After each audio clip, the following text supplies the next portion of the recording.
The truth about the incident where a police officer was pepper sprayed in the face by a black girl Saturday afternoon felt ordinary to most people on the block.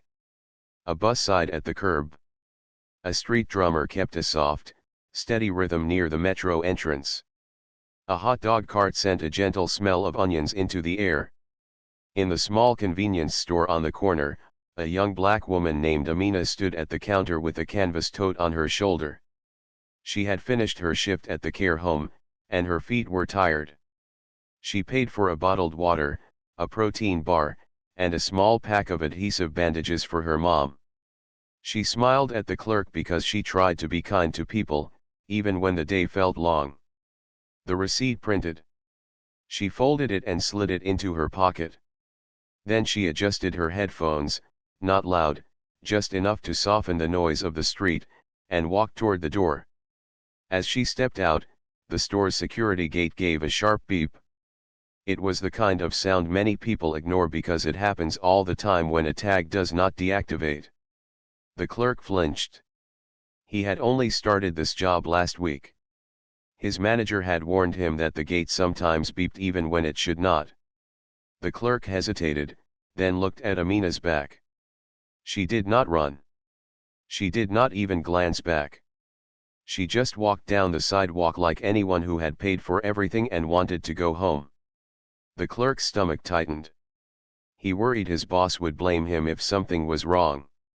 He reached for the phone and called 911. His voice shook a little. He said he thought a customer might have left without paying. He did not say he was sure. He did not mention that the gate sometimes acted up. He only knew that he heard a beep and felt pressure. The dispatcher took his words and sent a unit to check. Officer Daniel Miller was nearby in an unmarked sedan. He wore a light jacket over his vest and a badge on a chain, the badge hanging near his collar. He had worked 12 years without many problems. People said he spoke calmly. He often chose to listen first. Today he was on the second half of a long shift. He rubbed his eyes for a second, then answered the call. Possible theft, the radio said. He started the car and rolled toward the store. Amina did not hurry. She liked how the sun felt warm on her shoulders. She tugged the tote higher. Inside the bag was her water, her snack, her bandages, and a small pepper spray canister. It was legal. She had bought it after a scare 2 months earlier, when a stranger followed her part of the way home. She hoped she would never need it. It made her feel safer when she walked at night, especially after late shifts. Officer Miller parked at the corner. He saw the clerk waving through the glass. The clerk pointed down the sidewalk, toward Amina. Traffic hissed as a bus pulled away. The drummer tapped a louder phrase. People chatted in small groups. The officer stepped out, closed his door, and started after the young woman. He moved quickly but did not run. He lifted his badge with one hand, the chain tight against his neck. With the other hand, he motioned as if to say wait. He spoke in a firm voice that he hoped would carry over the street noise. Stop police, he said. Amina felt more than heard the sound behind her. She turned a little, confused, and one ear cup slid back from her ear. She caught the shape of a person moving fast. She saw a hand moving up, and a jacket, and something shiny at the collar. She could not read the shape. The sound in the street swallowed parts of the words. Stop please, was what her mind filled in. She stopped walking but did not step nearer. Her heart picked up. She had a rule for herself: if someone rushed at her, she would create space and ask for clarity. What? She said, raising her voice. Police, Officer Miller said again. He did not shout, but he tried to be louder. He held his badge higher and stepped into her path. He thought he had only seconds before a possible suspect disappeared into the crowd. He had done this dozens of times: identify, pause, secure the situation. He meant to grab only the tote strap for a second, not to hurt anyone, just to stop a walk away while he explained. He reached for the strap. To Amina, the moment felt like that night 2 months ago when a stranger suddenly moved close behind her. She saw the hand coming to her bag. She felt the rush of fear, fast like a flame on dry paper. She heard stop, but the next word was lost under the drummer's crash and the bus brakes and a group laughing nearby. She saw metal flash in the sun and could not make out the badge. Her body answered before her mind could sort each piece. She stepped back, pulled her tote away, and with a trembling hand, she took the pepper spray from the side pocket.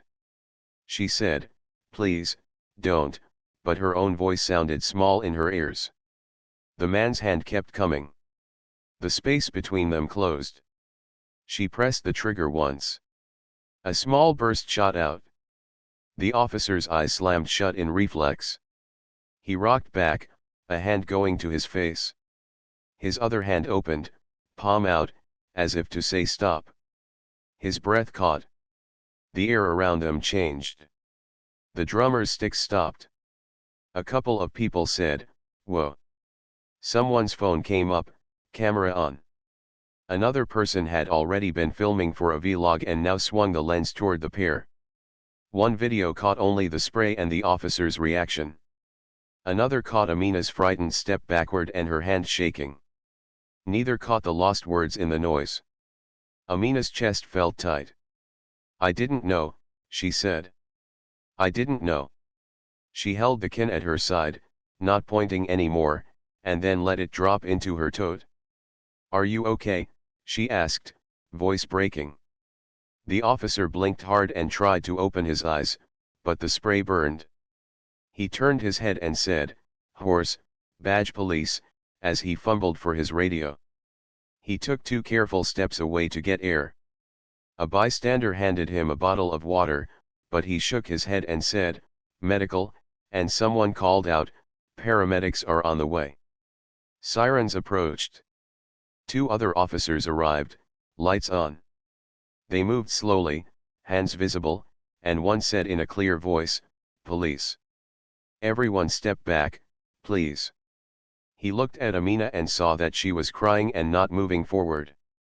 "Miss, please place your hands where I can see them," he said, steady and respectful. She raised her hands, still shaking. "I didn't know," she said again. "I thought someone grabbed me." The officer nodded once. "Okay. We're going to figure it out." The first officer leaned against a light pole with his eyes closed while a paramedic opened a small kit. "We'll rinse your eyes," the paramedic said softly. "Keep them closed for now." Water ran over the officer's face, and the sting settled little by little. He breathed slowly and tried to calm his chest. He could hear Amina's voice nearby. It sounded young and scared. He wanted to say something but focused on the rinsing. Inside the store, the manager had arrived. The clerk told him what happened, words tumbling out in a rush. The manager frowned, opened the side panel of the security gate, and shook his head. "It's been faulting all week," he said quietly. He checked the register history and found the receipt for Amina's purchase. The time stamp matched. He looked up and felt heavy in his stomach. He stepped outside, held up the receipt, and said, "She paid for her items." His voice carried enough for one of the officers to turn toward him. The bystanders murmured to one another. Some felt sure they knew what happened. Others said they could not hear anything over the noise. One person replayed a short clip on a screen and showed a friend. The clip started with the spray and ended with the officer bending over with his hand on his face.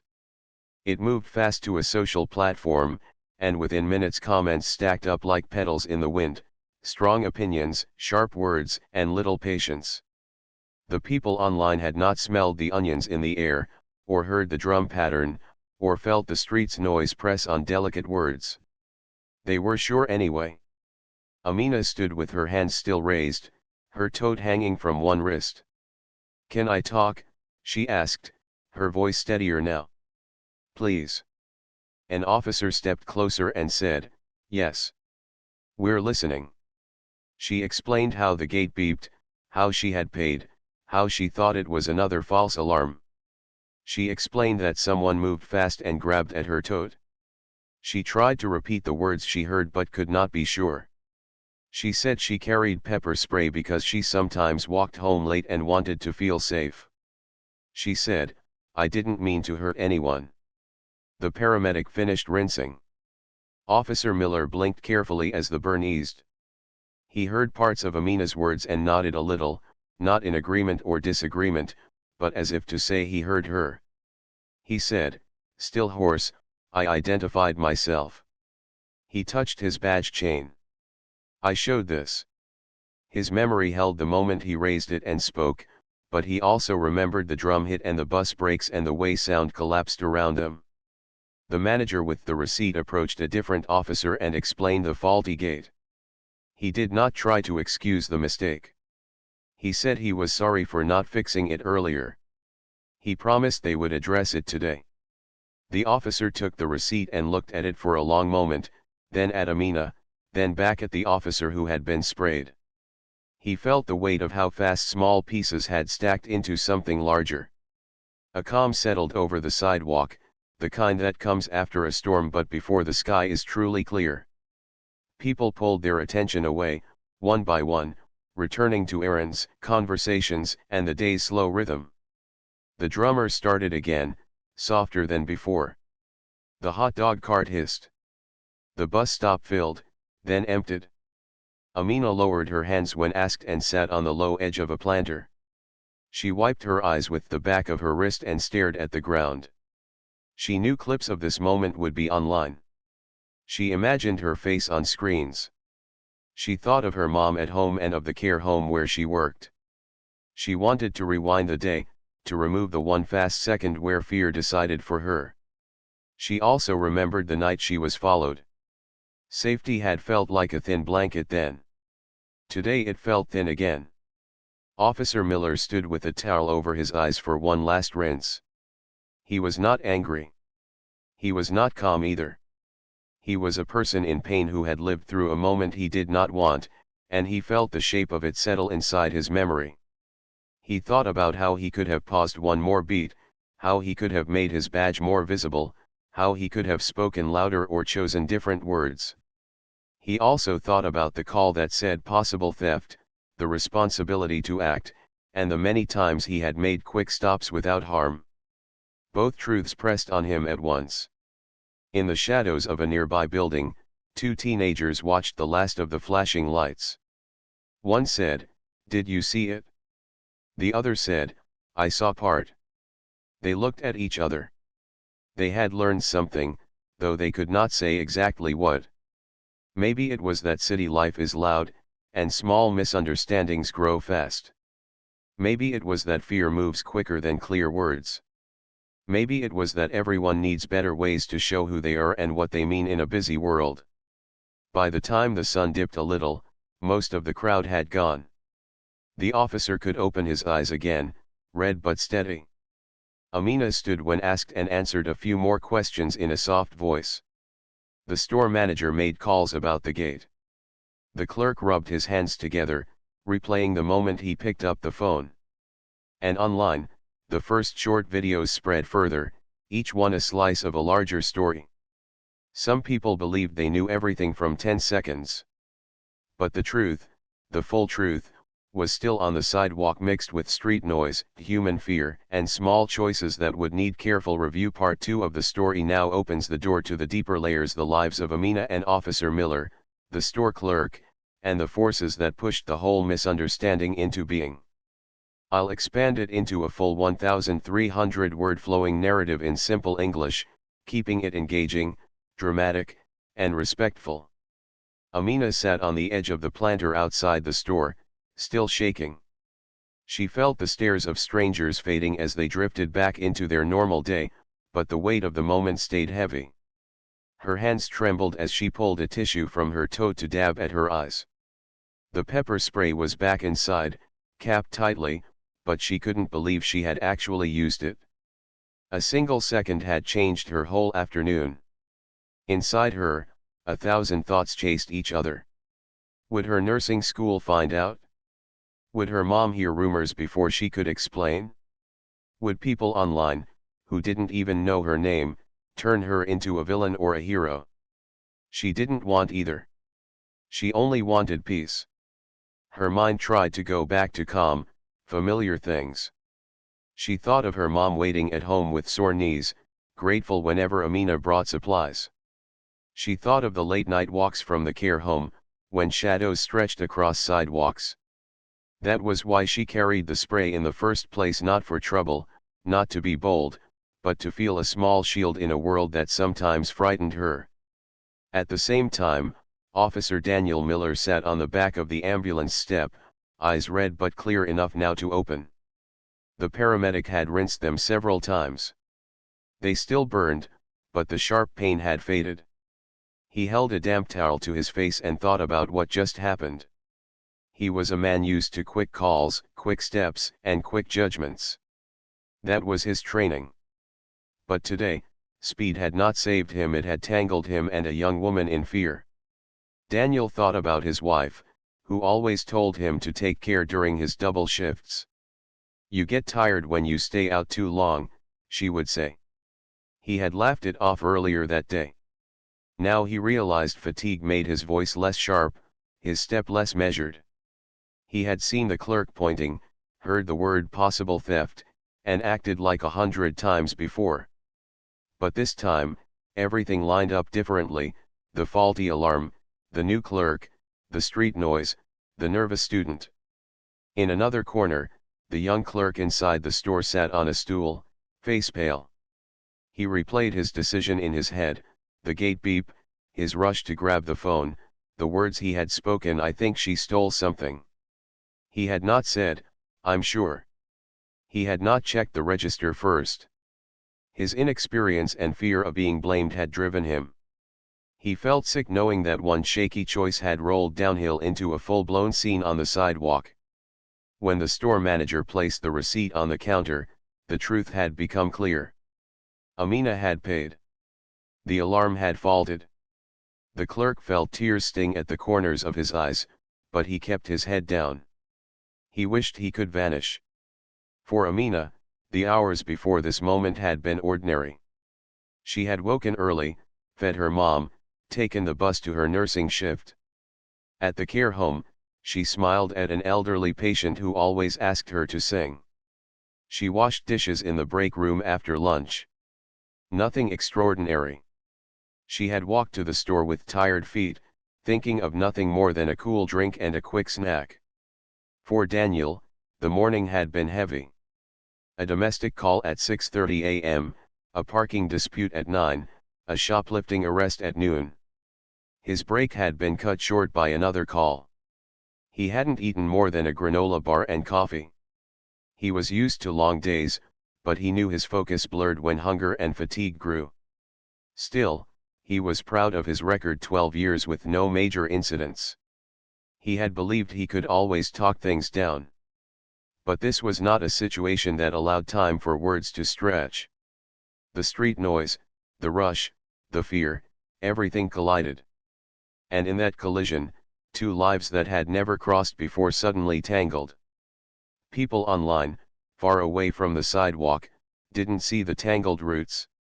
They only saw the fruit of that moment: a video of a police officer clutching his face after being sprayed, and a young woman with a can in her hand. Comments rolled in quickly. Some wrote angry words, blaming her. Others rushed to defend her, saying she must have felt threatened. Very few paused to ask what had truly happened before the lens turned on. Back at the station, internal affairs officers began their standard procedure. Whenever force or injury was reported, even something temporary like pepper spray, they reviewed it. They pulled body camera data, store footage, and bystander videos. A picture began forming, but it was not simple. Some angles showed Daniel lifting his badge, others showed only his quick movement forward. The audio was clear in one clip, muffled in another. Reality had many versions, depending on whose eyes and ears received it. For Amina, that evening was spent in a small interview room. She spoke slowly, voice still trembling. She explained about the gate beeping, about her purchase, about her headphones. She explained the fear she felt when a man moved fast toward her tote. She told them about the pepper spray, how she carried it after the frightening walk home months before. She kept repeating one phrase, "I didn't know." Daniel gave his own statement in another room. He said he announced himself, held his badge, and followed training. He said the noise might have drowned him out, and fatigue might have softened his tone. He said he did not want the situation to grow this way. In their own homes, their families worried. Amina's mother sat on the sofa, television on low, watching headlines crawl across the screen. Her heart ached, not only from the arthritis in her knees but from fear for her daughter's future. Daniel's wife texted him again and again, "Are you okay? Please tell me you're okay." The clerk told his roommate everything when he got home. He admitted his fear, his rushed call, his mistake. "It's like dropping a pebble and starting an avalanche," he said. His roommate nodded and patted his shoulder, but the words didn't wash the guilt away. That night, as the city calmed, both Amina and Daniel lay awake. Amina stared at the ceiling of her small bedroom, headphones off, silence pressing in. She wondered how she could explain the truth in a world that liked short clips and quick judgments. Daniel lay on his side, towel over his eyes, and thought about training manuals and the gap between theory and practice. He knew tomorrow would bring more questions, maybe more criticism. He also knew he had to face it. The truth about what happened wasn't in one person's eyes alone. It was scattered across their lives, their choices, and the city itself. To understand it, people would need to listen to more than a 10-second video. They would need to listen to the long stories behind it, the tired feet of a nursing student, the heavy shift of a veteran officer, the nervous decision of a new clerk, and the faulty beep of a machine that no one had fixed in time. Part 3 takes us deeper into the evidence and investigation, how cameras, recordings, and witnesses begin to piece together the story. I'll expand it into about 1,300 words in simple English, keeping it engaging, clear, and respectful. The next morning, the city woke to headlines. Local news channels replayed the same short clip over and over: a police officer leaning back, eyes squeezed shut, water dripping over his face, and a young black woman standing nearby with her tote slipping from one shoulder. The voiceover said, "Shocking confrontation downtown," but it did not explain what led to the spray. People at breakfast tables argued with the screen. Some said, "She attacked him." Others said, "She was protecting herself." Everyone felt certain, even though the clip lasted less than 10 seconds. Inside the police station, the story was already under careful review. Internal affairs began their work, just as the rule required. Anytime there was force or injury, even a temporary one, an investigation followed.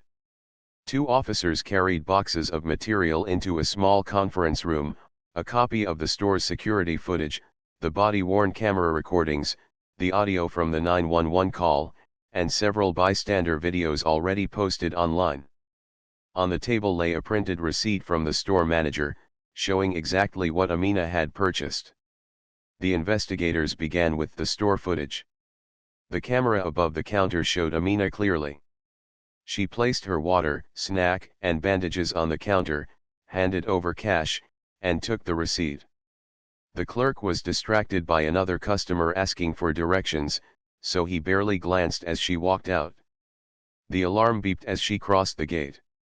The camera caught her pausing for a half second, glancing at her headphones, and then walking calmly into the street. There was no sign of guilt, no rush to escape. To the investigators, it looked like someone who believed they had done everything right. Then came the 911 call. The clerk's voice sounded tight, nervous. "I think she stole something," he said quickly. The alarm went off when she left. The dispatcher asked, "Did you see her take something?" The clerk hesitated, then said, "No, but she left right when it beeped." That small hesitation mattered. The dispatcher logged it as a possible theft, not a confirmed crime.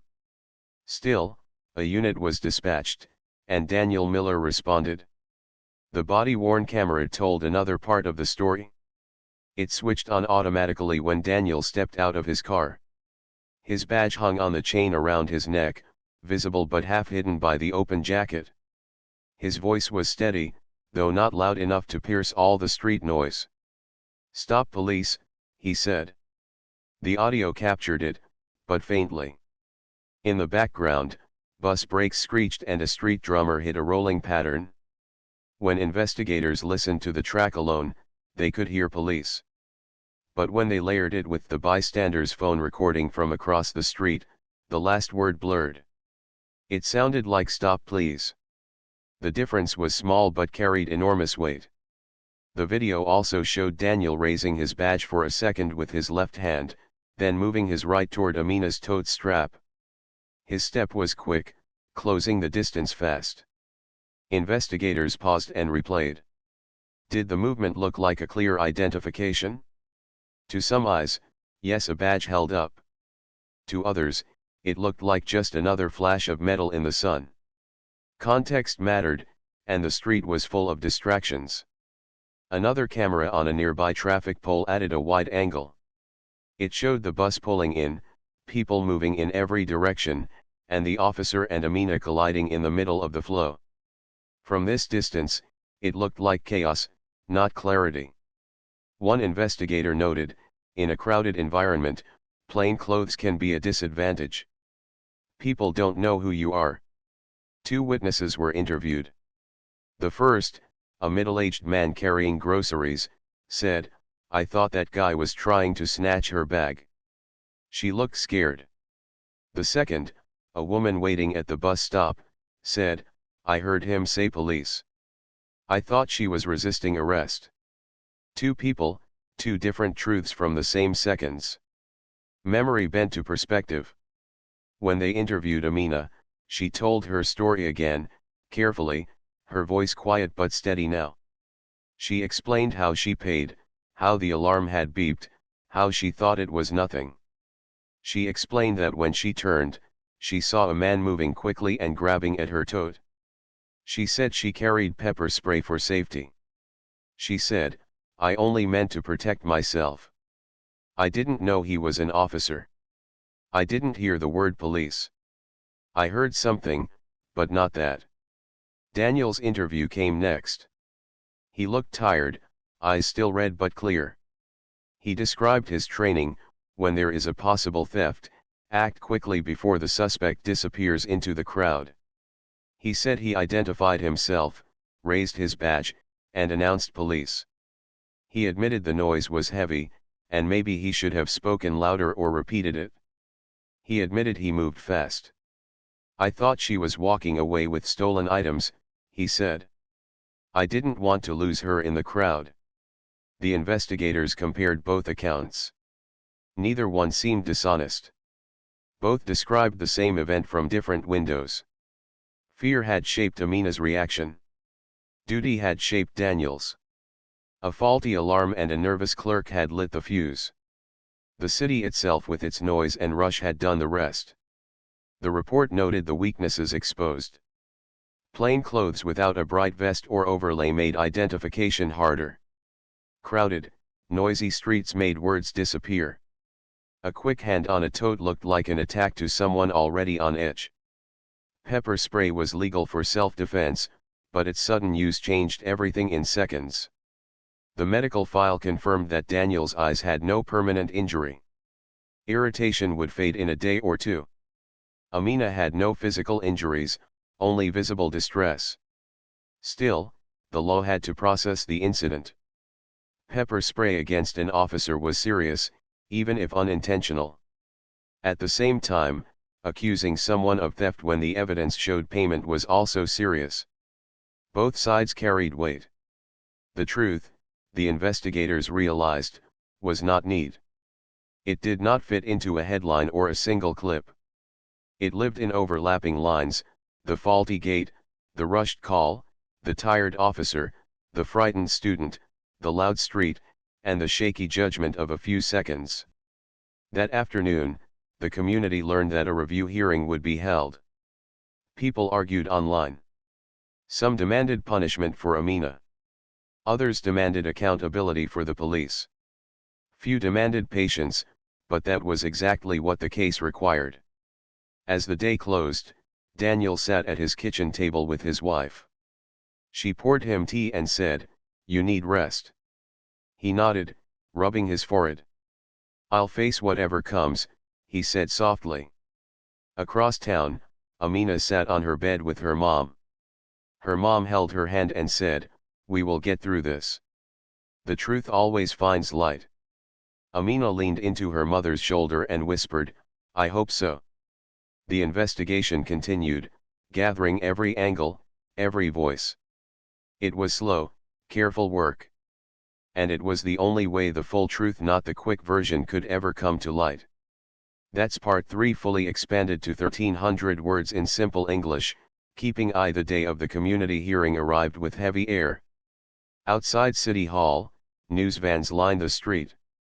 Reporters stood with microphones, speaking into cameras about the incident everyone was talking about.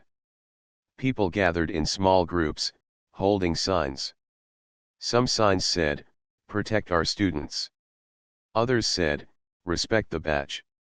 Both sides shouted, but most people came simply to hear the truth.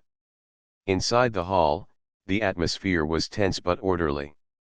Long wooden benches faced a raised platform where the review panel sat. The panel included city officials, police leaders, and community representatives. In the middle of the room, microphones stood ready for those who would speak. Amina sat near the front, her mother beside her, holding her hand tightly.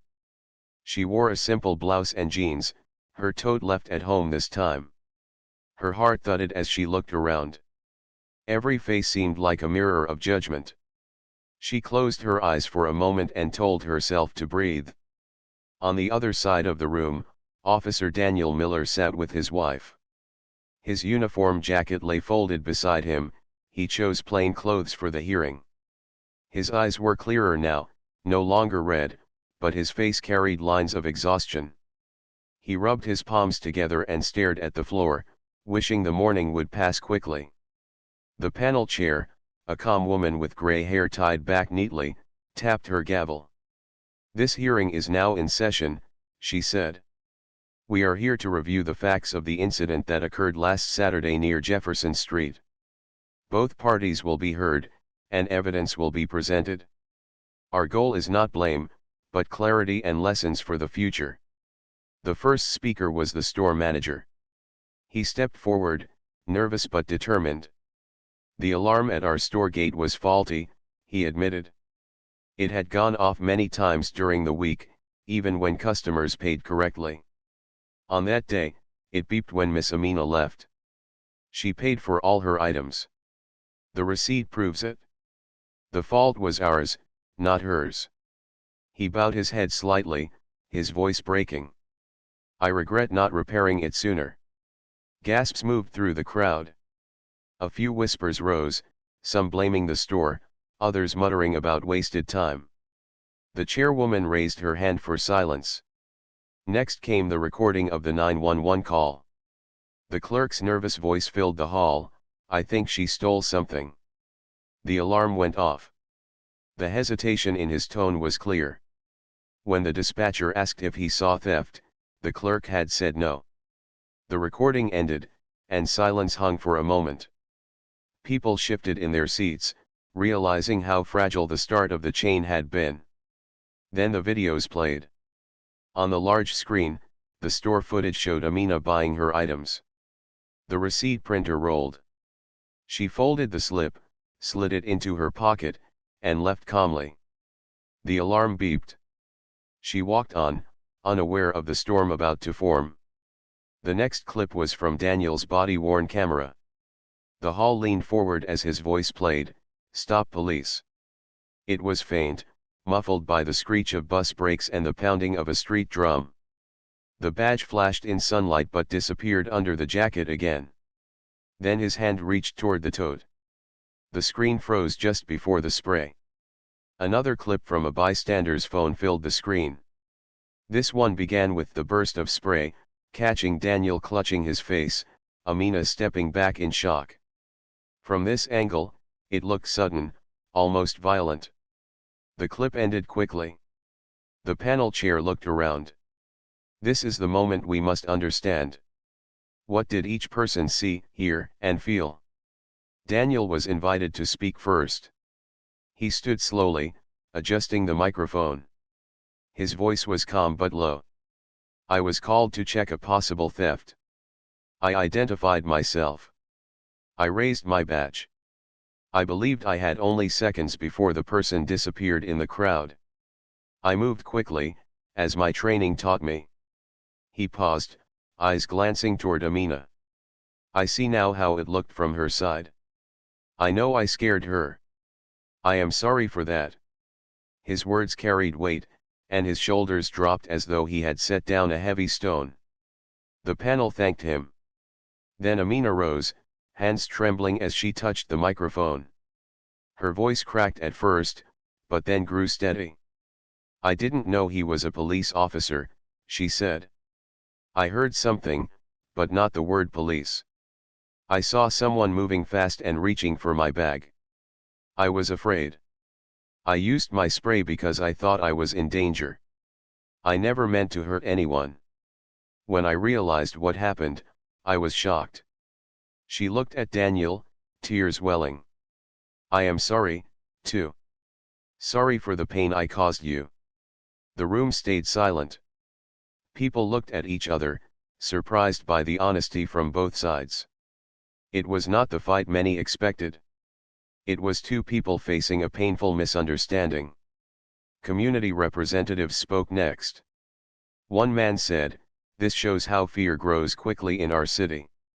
We need clearer ways for plainclothes officers to identify themselves."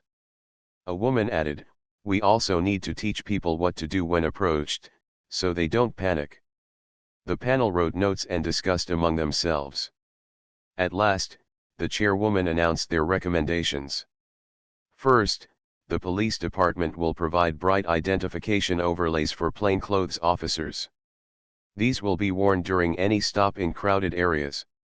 Second, officers will repeat the words "police, show me your hands" twice, loudly, before making contact, unless danger prevents it.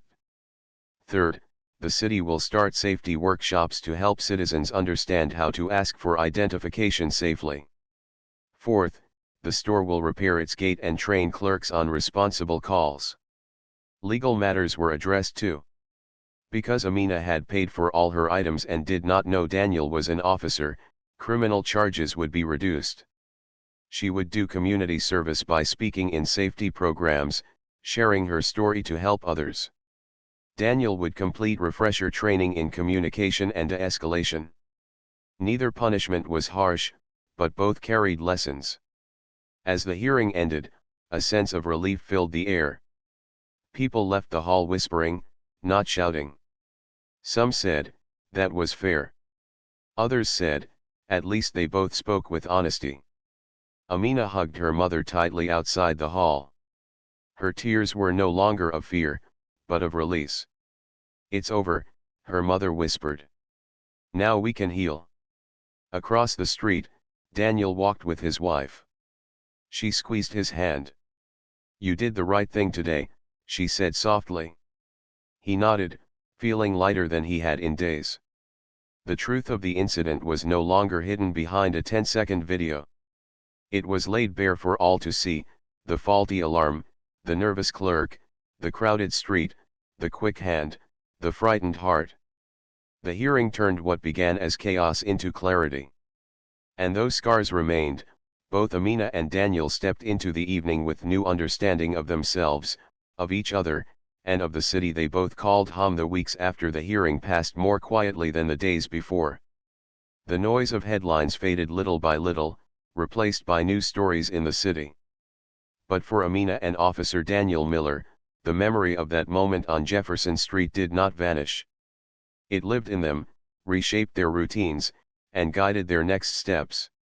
At the small convenience store, the faulty gate that had caused so much trouble was finally fixed. The manager had brought in a repair company the day after the hearing. The loud beep was now reliable, triggered only when it should. Above the entrance, a new sign was posted: if the alarm sounds, please wait a moment so we may check your receipt. Thank you. Customers read it with small nods. The clerk, still learning but now calmer, followed the new training carefully. Whenever the alarm beeped, he smiled politely and said, "Let me double check. Sometimes these machines make mistakes." No more rushing, no more panicked phone calls. For Amina, life moved on in steps. She returned to her nursing classes and her shifts at the care home. At first, she felt the weight of curious eyes. Some classmates whispered, "That's the girl from the video." But most offered quiet support. One friend hugged her and said, "You were brave to speak honestly." Another said, "Now you can help others learn." Slowly, the whispers faded. She began her community service at a youth center, where teenagers gathered after school. At first, she felt nervous standing in front of them. But when she told her story, how a small moment of fear had grown into something so big, the room grew silent. The teens leaned in. Some asked, "What should we do if someone says they're police?" Others asked, "How do we stay safe without panicking?" Amina answered gently. You can ask to see their badge clearly. You can stay calm, even if it feels hard. You can remember that fear is powerful, but breathing is stronger. She shared how she had learned the hard way, and how she hoped they would never face the same. Her words, spoken softly, carried weight. Afterward, one girl came up and said, "I walk home alone, too. I'm scared sometimes. But now I know I can ask questions instead of reacting." Amina smiled, her heart lighter. Her mistake had become a lesson, not just for her but for others. Across the city, Daniel continued his own path of reflection. He attended refresher training sessions at the academy. In one session, the trainer played the audio of his body camera, letting recruits hear how the word police could vanish under city noise. Then the trainer asked, "What should we do differently?" Daniel raised his hand. "Repeat twice. Loud and clear. Show your ID in a way no one can miss. And if there's time, don't grab first." The recruits nodded, writing notes. Daniel also volunteered to speak at the same youth workshops where Amina served. The first time he walked into the center, he felt nervous. But when he spoke, his voice was steady. "I was the officer in that incident," he said. Gasps filled the room. He continued, "It was a painful day, but I learned that my duty is not just to enforce the law. It's to make sure people feel safe and understand who I am. We, too, can be clearer. We can be patient." One teenager raised his hand. "Weren't you angry at her?" Daniel paused, then shook his head. "No, I was hurt, yes. But I saw fear in her eyes. Fear makes people act fast. It wasn't about anger.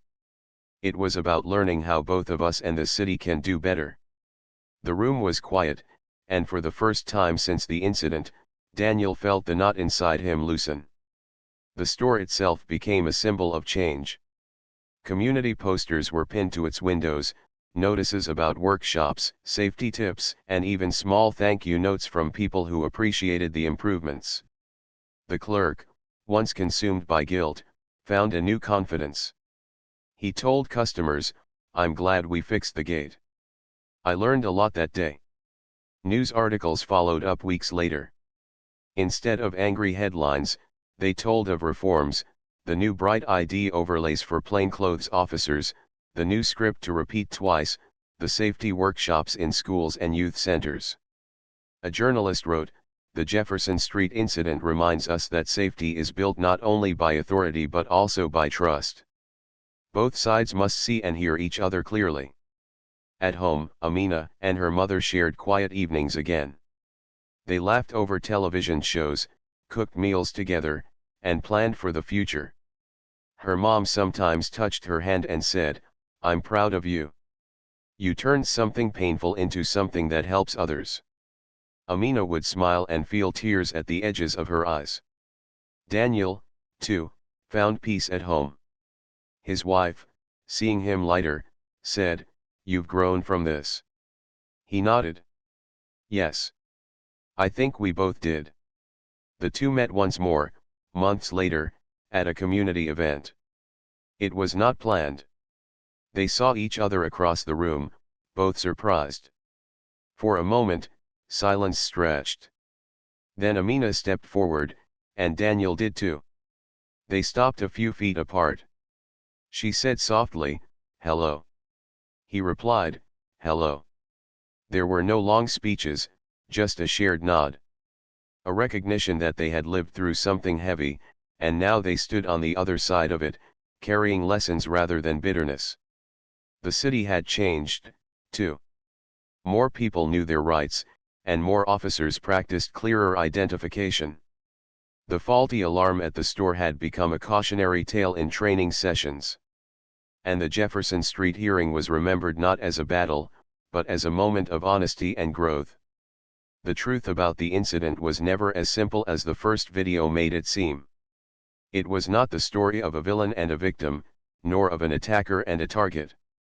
It was the story of human beings colliding in fear and duty, shaped by noise, fatigue, and misunderstanding. It was a story of how quickly judgment can spread, and how carefully truth must be rebuilt. In the end, both Amina and Daniel learned the same lesson: safety is not just about laws or tools, but about clarity, patience, and respect. One carried pepper spray, the other a badge, but both carried fear. Now, after reflection, they carried wisdom. The city carried wisdom, too. And in that way, a painful day became not just a memory, but a guide for better days to come.